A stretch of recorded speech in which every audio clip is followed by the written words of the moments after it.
Hello, I'm River Morgan. This is my speech on universal healthcare. Here's my speech card. It's my persuasive speech. Here's the audience.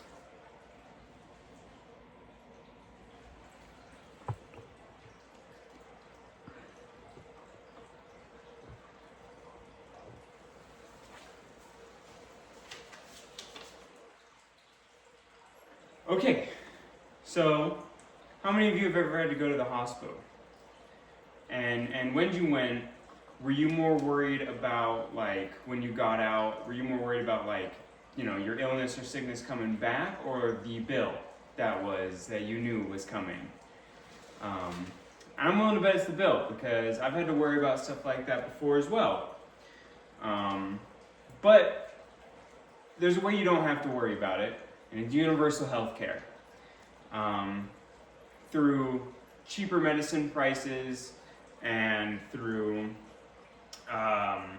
more access to health care and through cheaper access to health care, it can really be, the healthcare system really is a detrimental thing for many, but through that it can help alleviate that detriment. The first one being, it'd be cheaper healthcare. Many people go without insurance in America every year. Approximately, according to the CDC, 8.3% of all Americans go uninsured each year, which is 27.2 million people.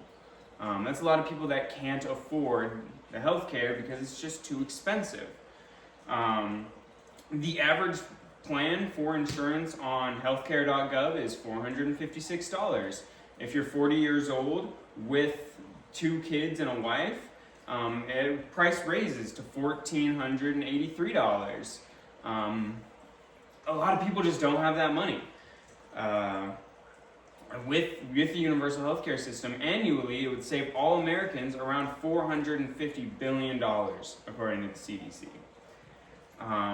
Plus, everyone would have access to healthcare. If you don't have insurance, a lot of places will just turn you down, but everyone will have access with a universalized system. It would also help with the better communal health of all of us. About 1 in 5, or 1 in 8 Americans, only 1 in every 8 have good metabolic health. This is also according to the CDC. And that's 27.3 million Americans that are at risk for cardiovascular symptoms.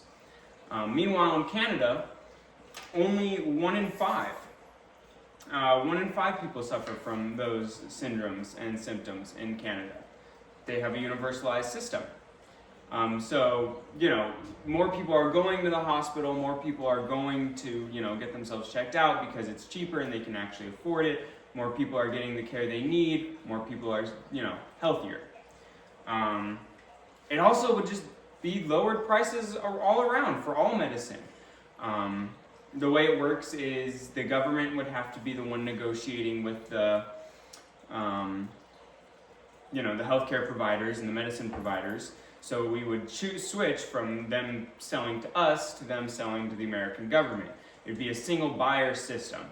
With the single buyer system, all prices would drop because that gives the power to the buyer instead of the seller.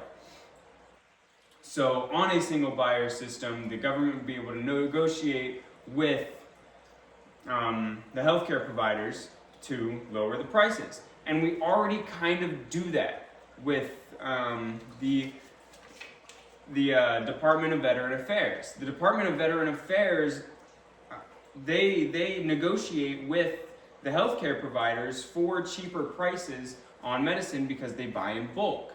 So with that, the VA ends up paying about half of what we all pay for healthcare. So we do get cheaper healthcare. We can buy in bulk. The government can buy for us and make it a universalized system like they do for the VA. That would all around save money for everybody and bring healthcare for millions of Americans who couldn't get it. But yeah, universal socialized healthcare, it could be an amazing thing for many people. I know that every healthcare system has its flaws, but our current one is pretty much only flaws.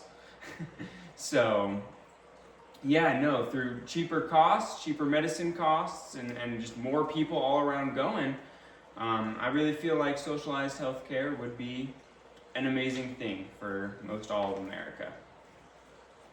There's my speech. Here's these guys one more time. And there's that.